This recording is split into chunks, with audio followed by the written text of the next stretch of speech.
Hello students, जिवें कि आपां भगत सिंह दी सरदार भगत सिंह दी बायोग्राफी बारे गल कर रहे हैं। सो कुछ आस्पेक्ट्स उन्हां दी बायोग्राफी दे इस जिहड़ी है पीपीटी च आपां पढ़ांगे। किस तरह उन्होंने प्लैनिंग की सॉन्डर्स दा मर्डर ते असैंबली च बंब सिट्टना, ਜਿਹੜੇ दो मेजर रेवोल्यूशनरी वायलेंट एक्टिविटीज ਜਿਹੜੀਆਂ ਉਹਨਾਂ ਦੀ मूवमेंट द्वारा ਕੀਤੀਆਂ ਗਈਆਂ। सो ਉਹਦੇ ਬਾਰੇ ਆਪਾਂ ਪੜਾਂਗੇ। ਭਾਰਤ ਸਭਾ ਨੇ ਆਪਣੀਆਂ ਐਕਟੀਵਿਟੀਜ਼ 1927 ਚ ਕਿਰਤੀ ਕਿਸਾਨ ਪਾਰਟੀ ਨਾਲ ਮਿਲ ਕੇ ਕਰਨੀਆਂ ਸ਼ੁਰੂ ਕੀਤੀਆਂ। ਕਿਰਤੀ ਇੱਕ ਪੇਪਰ ਸੀ ਜਿਹੜਾ ਅੰਡਰ ਟਾਈਟਲ ਕਿਰਤੀ ਛਪਣ ਲੱਗਾ। ਭਾਈ ਸੰਤੋਖ ਸਿੰਘ ਜੋ ਕਿ ਗਦਰਾਈਟ ਸੀ ਬੇਸਿਕਲੀ, ਉਹਨਾਂ ਦੁਆਰਾ ਇਹ ਪੇਪਰ ਸ਼ੁਰੂ ਕੀਤਾ ਗਿਆ।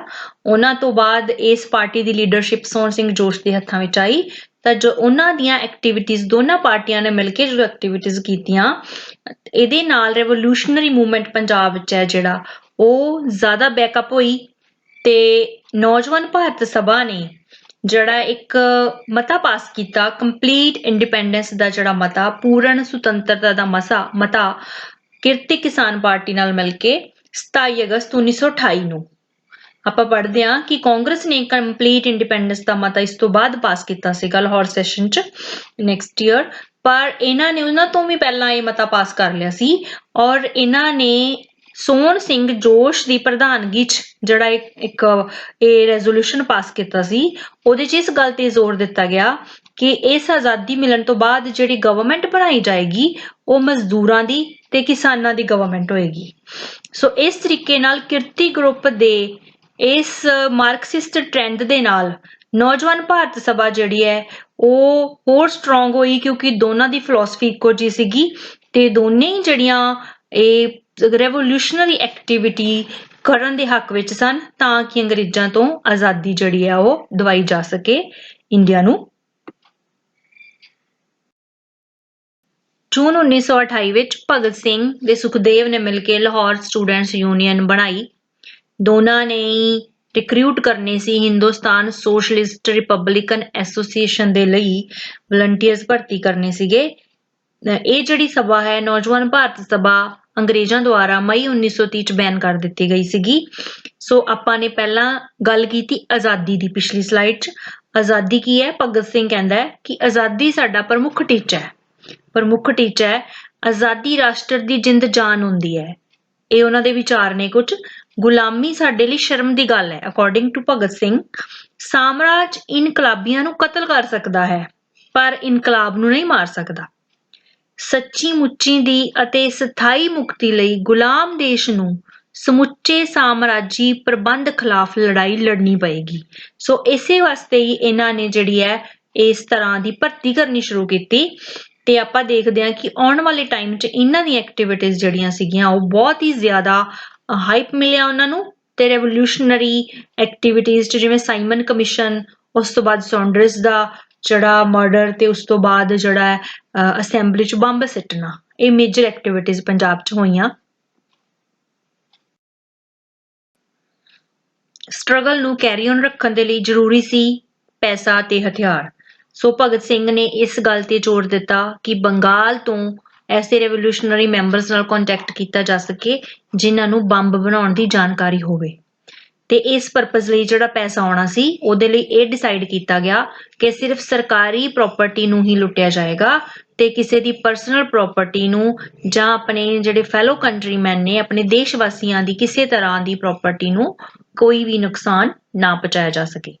ਭਗਤ ਸਿੰਘ ਦਾ ਵਿਊ ਹੈ ਜਿਵੇਂ ਬਸੰਤ ਦੇ ਆਉਣ ਨੂੰ ਕਦੇ ਨਹੀਂ ਰੋਕਿਆ ਜਾ ਸਕਦਾ, ਉਸੇ ਤਰ੍ਹਾਂ ਲਹਿਰ ਕਦੇ ਕੁਚਲੀ ਨਹੀਂ ਜਾ ਸਕਦੀ। ਰੈਵੋਲੂਸ਼ਨਰੀ ਲਹਿਰ ਤੋਂ ਮਤਲਬ ਹੈ ਇੱਥੇ ਇਹ ਉਦੋਂ ਤੱਕ ਨਹੀਂ ਖਤਮ ਹੁੰਦੀ ਜਦੋਂ ਤੱਕ ਆਪਣੇ ਪੂਰੇ ਉਦੇਸ਼ ਨਹੀਂ ਕਰ ਲੈਂਦੀ ਜਿਸ ਦੇ ਲਈ ਇਹ ਪੈਦਾ ਹੋਈ ਹੈ। ਕਿਹੜੇ ਉਦੇਸ਼ ਨੇ? ਆਜ਼ਾਦੀ ਦੀ ਪ੍ਰਾਪਤੀ। ਸੋ ਇਸ ਤਰੀਕੇ ਨਾਲ ਅਸੀਂ ਦੇਖਦੇ ਹਾਂ ਭਗਤ ਸਿੰਘ ਨੇ ਕਿਹਾ ਅਸੀਂ ਸਾਮਰਾਜੀ ਸਰਮਾਏਦਾਰ ਪਹਾੜੇ ਦੇ ਫੌਜੀਆਂ ਵਰਗੇ ਨਹੀਂ ਜਿਨ੍ਹਾਂ ਦਾ ਕੰਮ ਹੀ ਹੱਤਿਆ ਕਰਨਾ ਹੁੰਦਾ ਹੈ। ਸੋ ਇਹਦੇ ਤੋਂ ਆਪਾਂ ਨੂੰ ਉਹਨਾਂ ਦੀ ਹਿੰਸਕ ਜਿਹੜੀ ਸੋਚ ਹੈ ਉਹਦਾ ਪਤਾ ਚੱਲਦਾ ਕਿ ਉਹਨਾਂ ਦੀ ਸੋਚ ਹਿੰਸਕ ਨਹੀਂ ਸੀ, ਉਹ ਅਹਿੰਸਾਵਾਦੀ ਸੀ ਬੇਸਿਕਲੀ।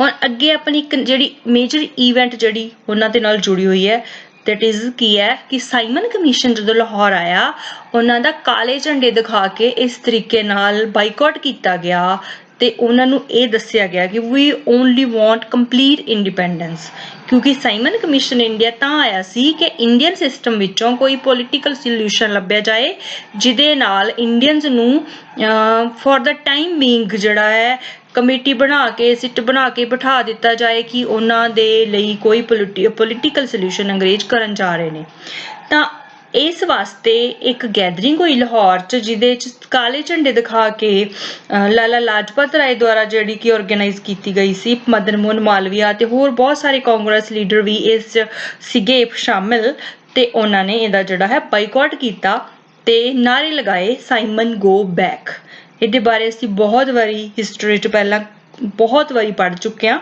ਤਾਂ ਇਸ ਸਾਰੀ ਪ੍ਰੋਸੈਸ਼ਨ ਦੇ ਜਿਹੜੀ ਪੀਸਫੁਲ ਸੀ ਇਹਦੇ ਤੇ ਇੱਕ ਅੰਗਰੇਜ਼ਾਂ ਨੇ ਲਾਠੀ ਚਾਰਜ ਕੀਤਾ ਜਿਹਦੇ ਕਰਕੇ ਲਾਲਾ ਲਾਜਪਤ ਰਾਏ ਨੂੰ ਹੈਡ ਇੰਜਰੀਜ਼ ਹੋਈਆਂ ਤੇ ਉਹਨਾਂ ਇੰਜਰੀਜ਼ ਦੇ ਕਰਕੇ ਬਹੁਤ ਜਲਦੀ ਉਸ ਤੋਂ ਬਾਅਦ ਜਿਹੜੇ ਆ ਉਹਨਾਂ ਦੀ ਡੈਥ ਹੋ ਗਈ ਤਾਂ ਇਸ ਸੰਬੰਧੀ ਜਿਹੜੀ ਉਹਨਾਂ ਦਾ ਜਿਹੜਾ ਇੱਕ ਵਿਊ ਸੀਗਾ ਡਾਕਟਰਸ ਦਾ ਇਸ਼ੂ ਉਹਨਾਂ ਨੇ ਸਟੇਟਮੈਂਟ ਇਸ਼ੂ ਕੀਤੀ ਕਿ ਜਿਹੜੀਆਂ ਉਹਨਾਂ ਨੂੰ ਇੰਜਰੀਜ਼ ਹੋਈਆਂ ਨੇ 30 ਅਕਤੂਬਰ ਨੂੰ ਉਹਨਾਂ ਕਰਕੇ ਉਹਨਾਂ ਦੀ ਲਾਈਫ ਹੈ ਜਿਹੜੀ ਉਹ ਨਹੀਂ ਰਹੀ ਉਹਨਾਂ ਦੇ ਲਈ ਉਹ ਡੈਡਲੀ ਸਾਬਿਤ ਹੋਈਆਂ ਨੇ तो हिंदुस्तान सोशलिस्ट रिपब्लिकन एसोसीएशन ने ਇਹ डिसाइड ਕੀਤਾ ਕਿ ਲਾਲਾ ਲਾਜਪਤ ਰਾਏ ਜੀ ਦੀ ਮੌਤ ਦਾ ਅੰਗਰੇਜ਼ਾਂ ਤੋਂ ਸਪੈਸ਼ਲੀ ਜੇਮਸ ਸਕਾਟ ਜਿਹੜਾ ਸੁਪਰੀਡੈਂਟੈਂਟ ਆਫ ਪੁਲਿਸ ਸੀ ਉਸ ਤੋਂ ਬਦਲਾ ਲਿਆ ਜਾਏਗਾ ਤੇ ਜਿਹਦੇ ਆਰਡਰਸ ਨਾਲ ਇਹ ਲਾਠੀ ਚਾਰਜ ਹੋਇਆ ਸੀਗਾ ਇਸ ਕਰਕੇ ਉਹਨਾਂ ਨੇ ਇਸ ਤੋਂ ਬਾਅਦ ਆਪਣੀ ਅਗਲੀ ਆਉਣ ਵਾਲੀ ਐਕਟੀਵਿਟੀ ਹੈ ਜਿਹੜੀ ਉਹਨੂੰ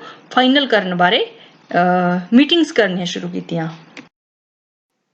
ਲਾਲਾ ਜੀ ਦੀ ਮੌਤ ਦਾ ਬਦਲਾ ਲੈਣ ਦੇ ਲਈ ਹਿੰਦੁਸਤਾਨ ਸੋਸ਼ਲਿਸਟ ਰਿਪਬਲਿਕਨ ਆਰਮੀ ਨੇ 9th ਤੇ 10th ਦਸੰਬਰ 1928 ਨੂੰ ਲਾਹੌਰ ਦੇ ਮੋਜ਼ਾਂਗ ਹਾਊਸ 'ਚ ਮੀਟਿੰਗਸ ਕੀਤੀਆਂ ਤੇ ਇੱਕ ਪਲਾਨ ਤਿਆਰ ਕੀਤਾ ਕਿ ਕਿਸ ਤਰ੍ਹਾਂ ਜੇਮਸ ਸਕਾਟ ਹੈ ਜਿਹੜਾ ਕਿ ਲਾਲਾ ਲਾਜਪਤ ਰਾਏ ਦੀ ਡੈਥ ਦਾ ਕਾਰਨ ਬਣਿਆ ਹੈ ਉਹਨੂੰ ਫੋਲੋ ਕੀਤਾ ਜਾਏਗਾ ਤੇ ਟਾਈਮ ਆਉਣ ਤੇ ਉਹਦੇ ਤੇ ਅਟੈਕ ਕੀਤਾ ਜਾਏਗਾ ਭਗਤ ਸਿੰਘ ਦੇ ਦਹਿਸ਼ਤ ਸੰਬੰਧੀ ਕੁਝ ਵਿਊਜ਼ ਨੇ ਕੀ ਨੇ ਇਨਕਲਾਬ ਲਈ ਨਾ ਤਾਂ ਜਜ਼ਬਾਤੀ ਹੋਣ ਦੀ ਜ਼ਰੂਰਤ ਹੈ ਤੇ ਨਾ ਮੌਤ ਦੀ ਇਸ ਲਈ ਲੋੜ ਹੈ ਲਾਜ਼ਮੀ ਸੰਘਰਸ਼ ਕਸ਼ਟਾਂ ਅਤੇ ਕੁਰਬਾਨੀਆਂ ਭਰੀ ਜ਼ਿੰਦਗੀ ਦੀ ਸਭ ਤੋਂ ਪਹਿਲਾਂ ਆਪਣੇ ਮੈਂ ਪੁਣੇ ਨੂੰ ਖਤਮ ਕਰੋ ਮੈਂ ਪੁਣੇ ਮੀਨਸ ਈਗੋ ਨੂੰ ਖਤਮ ਕਰੋ ਵਿਅਕਤੀਗਤ ਸੁੱਖ ਸਹੂਲਤਾਂ ਤਿਆਗ ਦਿਓ ਤੇ ਇਸ ਪਿੱਛੋਂ ਕੰਮ ਸ਼ੁਰੂ ਕਰੋ ਤੁਹਾਨੂੰ ਇੰਚ ਕਰਕੇ ਅੱਗੇ ਵਧਣਾ ਪਏਗਾ ਇਸ ਵਾਸਤੇ ਹੌਸਲਾ ਦ੍ਰਿੜਤਾ ਤੇ ਬਹੁਤ ਦ੍ਰਿੜ ਸ਼ਕਤੀ ਦੀ ਲੋੜ ਹੈ ਕੋਈ ਮੁਸ਼ਕਿਲ ਰੁਕਾਵਟ ਤੁਹਾਨੂੰ ਨਿਰਉਤਸ਼ਾਹਿਤ ਨਹੀਂ ਕਰ ਸਕਦੀ ਤੁਹਾਡੇ ਤੇ ਢਾਇਆ ਗਿਆ ਜ਼ੁਲਮ ਤੁਹਾਡੀ ਇਨਕਲਾਬੀ ਲਗਨ ਨੂੰ ਖਤਮ ਨਹੀਂ ਕਰ ਸਕਦਾ ਤਕਲੀਫਾਂ ਤੇ ਕੁਰਬਾਨੀਆਂ ਦੇ ਦੁੱਖਾਂ ਦਰਦਾਂ ਵਿੱਚੋਂ ਤੁਸੀਂ ਜੇਤੂ ਬਣ ਕੇ ਨਿਕਲੋ ਸੋ ਮੋਟੀਵੇਟਡ ਵਰਡਸ ਜਿਹੜੇ ਆ ਇਸ ਤਰੀਕੇ ਦੇ ਉਹਨਾਂ ਨੇ ਆਪਣੇ ਜਿਹੜਾ ਉਹਨਾਂ ਦਾ ਸਮਾਂ ਹੈ ਇਹ ਵਿਚਾਰ ਉਹਨਾਂ ਨੇ ਉਦੋਂ ਦਿੱਤੇ ਜਦੋਂ ਕਿ ਉਹ ਜੇਲ੍ਹ 'ਚ ਸੀਗੇ ਸੋ ਇਸ ਤਰੀਕੇ ਨਾਲ ਜਿਹੜਾ ਇਸ ਸਟਰਗਲ ਦੇ ਲਈ ਵੀ ਇਹੀ ਜਿਹੜੀ ਇੱਕ ਸਪਿਰਿਟ ਹੈ ਭਗਤ ਸਿੰਘ ਦੇ ਵਿੱਚ ਸੀ ਚੰਦਰ ਸ਼ੇਖਰ ਆਜ਼ਾਦ ਜੋ ਕਿ ਪੰਡਿਤ ਜੀ ਦੇ ਨਾਮ ਨਾਲ ਪਪੂਲਰ ਨੇ ਅਮੰਗ ਰੈਵੋਲੂਸ਼ਨਰੀਜ਼ ਉਹਨਾਂ ਦੁਆਰਾ ਦਸੰਬਰ 17 ਦੀ ਡੇਟ ਮਿਥੀ ਗਈ ਕਿ ਦਸੰਬਰ 17 ਨੂੰ 1928 ਨੂੰ ਮਿਸਟਰ ਸਕਾਟ ਹੈ ਜਿਹੜਾ ਉਹਨਾਂ ਦਾ ਕਤਲ ਕੀਤਾ ਜਾਏਗਾ ਮਰਡਰ ਕੀਤਾ ਜਾਏਗਾ ਇਸੇ ਦਿਨ ਜੈ ਗੋਪਾਲ ਦੁਆਰਾ ਇੱਕ ਛੋਟੀ ਜਿਹੀ ਜਿਹੜੀ ਹੈ ਗਲਤਫਹਿਮੀ ਕਰਕੇ ਇਸ ਜਿਹੜਾ ਮਰਡਰ ਸੀ ਇਸ ਨਿਸ਼ਾਨੇ ਦੀ ਰੂਪਰੇਖਾ ਬਦਲ ਗਈ ਸੋ ਰੈੱਡ ਮੋਟਰਸਾਈਕਲ ਨੇ ਭੁਲੇਖਾ ਪਾਇਆ ਸੋ ਜੇਮਸ ਸਕਾਟ ਦੀ ਜਗ੍ਹਾ ਉਸ ਦਿਨ ਸੌਂਡਰਸ ਦਾ ਜਿਹੜਾ ਹੈ ਇਸ ਤਰੀਕੇ ਨਾਲ ਮਰਡਰ ਹੋਇਆ ਇਸ ਸਲਾਈਡ ਵਿੱਚ ਇਹ ਦੱਸਿਆ ਗਿਆ ਹੈ ਕਿ 2 ਵਜੇ ਦੀ ਮੀਟਿੰਗ ਜਿਹੜੀ ਹੈ ਕੀਤੀ ਗਈ ਆਰਮਸ ਡਿਸਟ੍ਰੀਬਿਊਟ ਕੀਤੇ ਗਏ ਇਹਦੇ ਵਿੱਚ ਪੰਡਿਤ ਜੀ ਮਤਲਬ ਚੰਦਰ ਸ਼ੇਖਰ ਆਜ਼ਾਦ ਨੇ ਇੱਕ ਮਾਊਜ਼ਰ ਪਿਸਟਲ ਭਗਤ ਸਿੰਘ ਕੋਲ ਆਟੋਮੈਟਿਕ ਪਿਸਟਲ ਸੀ ਤੇ ਜਿਹੜਾ ਸ਼ਿਵਰਾਮ ਰਾਜਗੁਰੂ ਸੀ ਉਹਦੇ ਕੋਲ ਇੱਕ ਰਿਵਾਲਵਰ ਸੀ ਤਾਂ ਮਹਾਬੀਰ ਸਿੰਘ ਜੋ ਕਿ ਰੈਵੋਲੂਸ਼ਨਰੀ ਸੀ ਅਗੇਨ ਇੱਕ ਸਾਥੀ ਉਹਨੇ ਮੋਜ਼ਾਂਕ ਹਾਊਸ 'ਚ ਹੀ ਰਹਿਣਾ ਸੀ ਤੇ ਮਰਡਰ ਹੋਣ ਤੋਂ ਬਾਅਦ ਉੱਥੇ ਰੈਵੋਲੂਸ਼ਨਰੀ ਨੂੰ ਰਿਸੀਵ ਕਰਨਾ ਸੀਗਾ ਸੋ ਇਸ ਤਰੀਕੇ ਨਾਲ ਜੈ ਗੋਪਾਲ ਚੰਦਰ ਸ਼ੇਖਰ ਆਜ਼ਾਦ ਭਗਤ ਸਿੰਘ ਕਿਸ ਤਰ੍ਹਾਂ ਉੱਥੋਂ ਬਾਈਸਾਈਕਲ ਤੇ ਨਿਕਲੇ ਇਸ ਘਰ ਵਿੱਚੋਂ ਤੇ ਜਿਹੜਾ ਜੈ ਗੋਪਾਲ ਹੈ ਆਲਰੇਡੀ ਉਹ ਉੱਥੇ ਖੜਾ ਹੋਇਆ ਸੀਗਾ ਪੁਲਿਸ ਸਟੇਸ਼ਨ ਦੇ ਨੇੜੇ। ਇਹ ਸਾਰੀ ਜਿਹੜੀ ਸਲਾਈਡ ਹੈ ਇਸ ਡਿਸਕਸ ਕੀਤਾ ਗਿਆ ਕਿ ਕਿਸ ਕਿਸ ਤਰ੍ਹਾਂ ਦੀਆਂ ਡਿਊਟੀਆਂ ਇਹਨਾਂ ਦੀਆਂ ਇਹ ਲੱਗੀਆਂ। ਇੱਥੇ ਆਪਾਂ ਗੱਲ ਕਰਾਂਗੇ ਭਗਤ ਸਿੰਘ ਦੇ ਦਹਿਸ਼ਤ ਸੰਬੰਧੀ ਵਿਊਜ਼ ਦੀ। तो भगत सिंह के अकॉर्डिंग दहशतवाद मुकम्मल इनकलाब नहीं है, दहशतवाद मुकम्मल इनकलाब नहीं है ते इनकलाब पर दहशत तो बिना आ भी नहीं सकता। इनकलाब का एक जरूरी ते लाजमी अंग है दहशतवाद। इतिहास के किसी भी इनकलाब का विश्लेषण करके इस सिद्धांत की वाजबीयत नूं जाणिया जा सकता है। दहशतवाद जाबर के मन च डर पैदा करके पीड़ित जनता च रोह की भावना जगा के उसनूं बल बख्शदा है। अगे वो कहंदे आ किसी भी कीमत ते जिंदगी नूं बचाउणा साडी नीति नहीं है। कोई भी जरनैल अजिही युद्ध नीति नहीं अपना सकदा जिस विच उसनूं सोचे होए फायदे नालों बहुती कुर्बानी देनी पवे। जय गोपाल दे सिग्नल देन दे नाल दी नाल ही जड़ा शूटिंग हुई। राजगुरु ने फायर किया पहला, उस तो बाद भगत सिंह ने अकॉर्डिंग टू जजमेंट जी अंग्रेजा ने दी उहदे अकॉर्डिंग भगत सिंह ने 5 या 6 बुलेट्स जड़ियां ने इंस्टेंटली जड़ियां उहदे उपर चलाइया। बाद च इन्हां नूं पता लग्या कि यह बंदा जेम्स स्कॉट ना होके assistant superintendent of police JP Saunders सी। उन्होंने बड़ी छेती रियलाइज कर लिया कि उन्होंने मेन टारगेट है जिहड़ा वो पूरा नहीं हो पाया। ते क्योंकि जिहड़ा सीगा स्कॉट उन्होंने हैबिट सी कि वह कदे बाईसाइकिल ते आ जांदा सी, कदे मोटरसाइकिल ते, कदे जीप ते, कदे कार ते। ते ओहदी जिहड़ी गड्डी सीगी ऑफिशियल कार सी जिहदा नंबर सी PB 6728। लाहौर च बड़ी जानी पछाणी कार सी वो। पर इस तो बाद ये फील किया गया कि ओहदी जान नूं उत्थे खतरा है, सो ओनू फिर लाहौर तो शिफ्ट करके SSP रावलपिंडी च लगा दिता गया। ते लाहौर च ओहदा ही एक बैचमेट GTH हार्डिंग है जिहड़ा फिर ओनू ओहदी जगह ते SSP लगा दिता गया। पर इन्हां दा जिहड़ा रेवोल्यूशनरी दा परपस सी सॉन्डर्स दा जिहड़ा इत्थे मर्डर होया है ते जेम्स स्कॉट है जिहड़ा ओहदा मर्डर नहीं होया।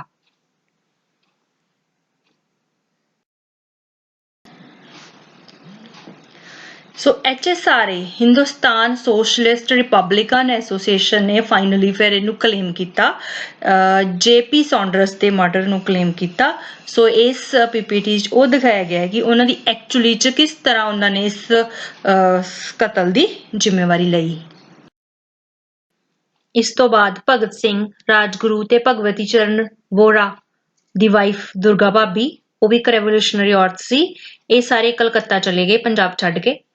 कहा जाता है कि सुखदेव ते 2 होर जिहड़े रेवोल्यूशनरी मैंबर सीगे उन्होंने 31 दसंबर 1928 नूं स्कॉट नूं अगेन देखिया कैनाल ब्रिज ते मोटरसाइकिल ते जा रहा सी। पर फिर उन्होंने उस ते शूट नहीं किया क्योंकि उन्होंने ये मन्निया कि जिहड़ा एक बारी बच गया उहदे ते दोबारा फायर करना यूजलैस है, नहीं करना चाहिए। अगे आने वाले जिहड़े 4 मंथ सी दिसंबर 1928 टू अप्रैल 1929 जिहड़े है इन्हां 4 मंथ दे विच जिहड़ा भगत सिंह ते होर जिहड़े रेवोल्यूशनरी सीगे उन्हां ने पंजाब तो बाहर कलकत्ता च रह के असल नूं चलाउणा, बंब बनाउणे ते अगेन रेवोल्यूशनरी एक्टिविटीज करन दे लई अगे प्लैनिंग कीती। कलकत्ता च भगत सिंह बंगाल रेवोल्यूशनरी नूं मिले। बंब बनाउणा ते बंबां नूं चलाउणा दी जिहड़ी सिखलाई सी ओहदी लोड़ ते जोर दिता गया।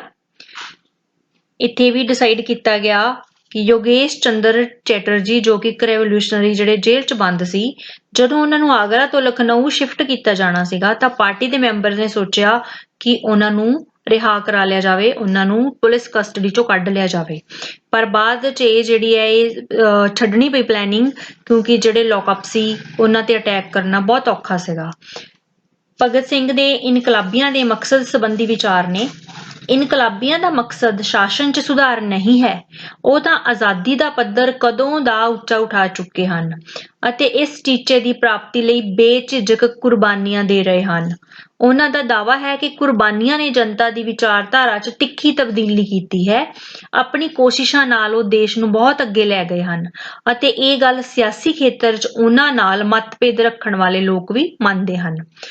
ਇਨਕਲਾਬ ਤੋਂ ਸਾਡਾ ਭਾਵ ਹੈ, ਅਕੋਰਡਿੰਗ ਟੂ ਭਗਤ ਸਿੰਘ, ਬੇਇਨਸਾਫੀ ਤੇ ਟਿਕੇ ਮੌਜੂਦਾ ਸਮਾਜੀ ਢਾਂਚੇ 'ਚ ਮੁੱਢੋਂ ਤਬਦੀਲੀ। ਬੇਇਨਸਾਫੀ ਤੇ ਟਿਕੇ ਮਤਲਬ ਇਨਸਾਫ ਦਾ ਢਾਂਚਾ ਨਹੀਂ ਹੈ ਤੇ ਇਹਦੇ 'ਚ ਤਬਦੀਲੀ ਦੀ ਲੋੜ ਹੈ। ਬ੍ਰਿਟਿਸ਼ ਗਵਰਨਮੈਂਟ ਦੋ ਬਿੱਲ, ਪਬਲਿਕ ਸੇਫਟੀ ਬਿੱਲ ਤੇ trade dispute bill central legislative assembly Delhi 'ਚ ਪਾਸ ਕਰਨ ਵਾਲੀ ਸੀ, ਜਿਨ੍ਹਾਂ ਦੇ ਨਾਲ ਵਿਅਕਤੀਗਤ ਸੁਤੰਤਰਤਾ ਨੂੰ ਕ੍ਰਸ਼ ਕੀਤਾ ਜਾਣਾ ਸੀਗਾ। ਇਹਦੇ ਅਗੇਂਸਟ ਬਹੁਤ ਸਾਰੇ ਕਮਿਊਨਿਸਟ ਲੀਡਰਸ ਜਿਹੜੇ ਸੀ, ਲੇਬਰ ਲੀਡਰਸ, ਮਜ਼ਦੂਰ ਲੀਡਰ ਜਿਹੜੇ ਸੀਗੇ, ਉਹਨਾਂ ਨੂੰ ਆਲਰੇਡੀ ਬ੍ਰਿਟਿਸ਼ ਗਵਰਨਮੈਂਟ ਨੇ ਅਰੈਸਟ ਕਰ ਲਿਆ ਸੀਗਾ।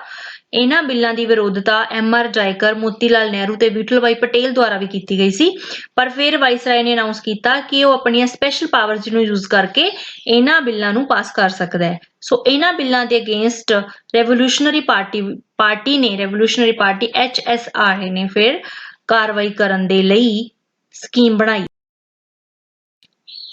ਇਹਨਾਂ ਦੋਨਾਂ ਬਿੱਲਾਂ ਦੇ ਵਿਰੋਧ ਵਿੱਚ ਭਗਤ ਸਿੰਘ ਦੁਆਰਾ ਆਪਣੇ ਕੋਲੀਗਸ ਨੂੰ ਦੱਸਿਆ ਗਿਆ ਕਿ ਕੋਈ ਵਾਇਲੈਂਟ ਡੈਮੋਨਸਟ੍ਰੇਸ਼ਨ ਕੀਤਾ ਜਾਣਾ ਚਾਹੀਦਾ ਹੈ ਤਾਂ ਕਿ ਇਹਨਾਂ ਦੇ ਅੰਗਰੇਜ਼ੀ ਸਰਕਾਰ ਦੇ ਜਿਹੜੇ ਕੰਨ ਖੋਲੇ ਜਾ ਸਕਣ।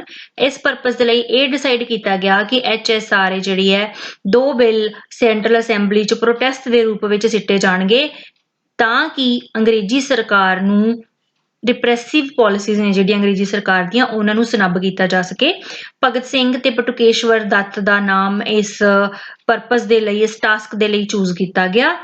ਭਗਤ ਸਿੰਘ ਜਿਹੜਾ ਹੈ, ਇਸ ਤੋਂ ਪਹਿਲਾਂ ਸੌਂਡਰਸ ਮਰਡਰ ਕੇਸ 'ਚ ਉਹਨਾਂ ਦਾ ਨਾਮ ਇਨਵੋਲਵ ਹੋ ਚੁੱਕਾ ਸੀ। ਅਗਲੀ ਜਿਹੜੀ ਇਹਨਾਂ ਦੀ ਹੁਣ ਮੇਜਰ ਐਕਟੀਵਿਟੀ, ਰੈਵੋਲੂਸ਼ਨਰੀ ਐਕਟੀਵਿਟੀ ਇਹਨਾਂ ਦੁਆਰਾ ਜਿਹੜੀ ਕੀਤੀ ਗਈ, ਉਹ ਸੀਗੀ ਅਸੈਂਬਲੀ 'ਚ ਬੰਬ ਸੁੱਟਣਾ। ਜਿਸ ਮੀਟਿੰਗ ਵਿੱਚ ਅਸੈਂਬਲੀ 'ਚ ਬੰਬ ਸਿੱਟਣ ਦੇ ਐਕਸ਼ਨ ਦੇ ਲਈ ਭਗਤ ਸਿੰਘ ਦਾ ਨਾਮ ਜਿਹੜਾ ਹੈ ਚੂਜ਼ ਕੀਤਾ ਗਿਆ ਸੀ, ਇਸ ਮੀਟਿੰਗ 'ਚ ਸੁਖਦੇਵ ਪ੍ਰੈਜ਼ੈਂਟ ਨਹੀਂ ਸੀ। ਕਿਹਾ ਜਾਂਦਾ ਹੈ ਕਿ ਸੁਖਦੇਵ ਜਿਹੜਾ ਹੈ ਕਦੇ ਵੀ ਨਹੀਂ ਸੀ ਚਾਹੁੰਦਾ ਕਿ ਭਗਤ ਸਿੰਘ ਦੁਆਰਾ ਇਹ ਬੰਬ ਸਿੱਟਿਆ ਜਾਏ। ਜਦੋਂ ਉਹਨੂੰ ਪਤਾ ਲੱਗਾ ਕਿ ਇਸ ਟਾਸਕ ਲਈ ਭਗਤ ਸਿੰਘ ਦਾ ਨਾਮ ਹੈ ਜਿਹੜਾ ਆਇਆ ਹੈ, ਤਾਂ ਉਸਨੇ ਇਸ ਸਕੀਮ ਨੂੰ ਅਪੋਜ਼ ਕੀਤਾ।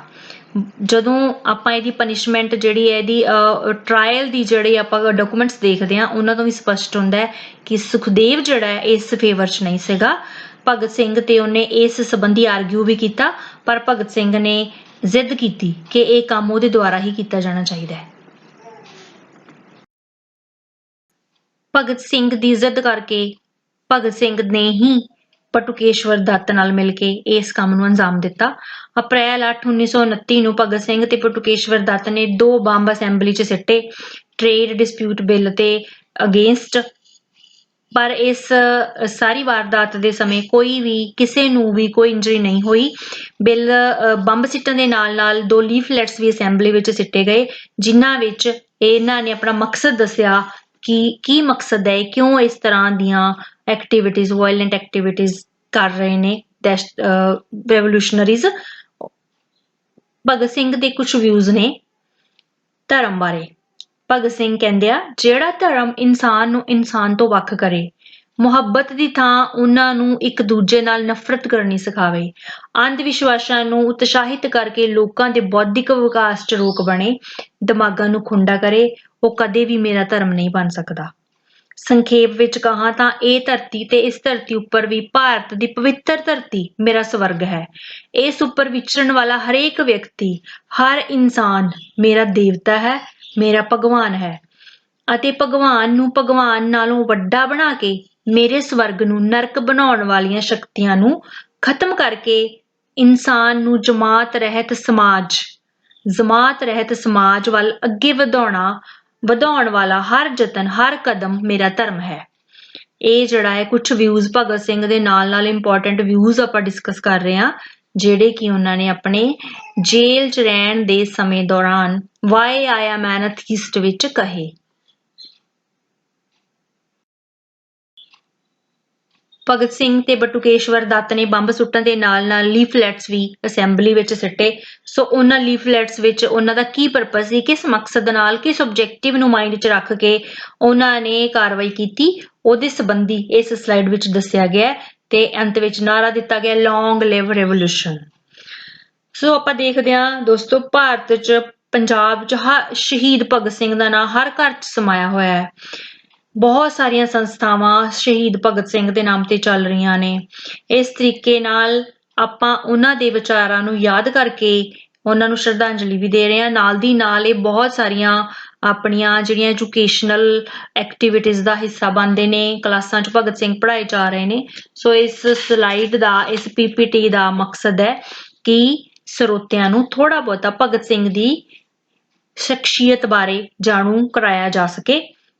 ਇਸ ਸਲਾਈਡ ਦਾ ਇੱਕ ਹੋਰ ਪਾਰਟ ਆਪਾਂ, ਇੱਕ ਹੋਰ ਹਿੱਸਾ ਆਉਣ ਵਾਲਾ ਉਹਨਾਂ ਦੀ ਟਰਾਇਲਸ ਬਾਰੇ, ਉਹਦੀ ਟਰਾਇਲਸ ਦੇ ਜਿਹੜੇ ਨਤੀਜੇ ਨਿਕਲੇ ਉੱਥੋਂ ਤੱਕ 23 ਮਾਰਚ 1931 ਤੱਕ ਦਾ ਸਫ਼ਰ ਆਪਾਂ ਅਗਲੀ ਸਲਾਈਡ 'ਚ ਦੇਖਾਂਗੇ।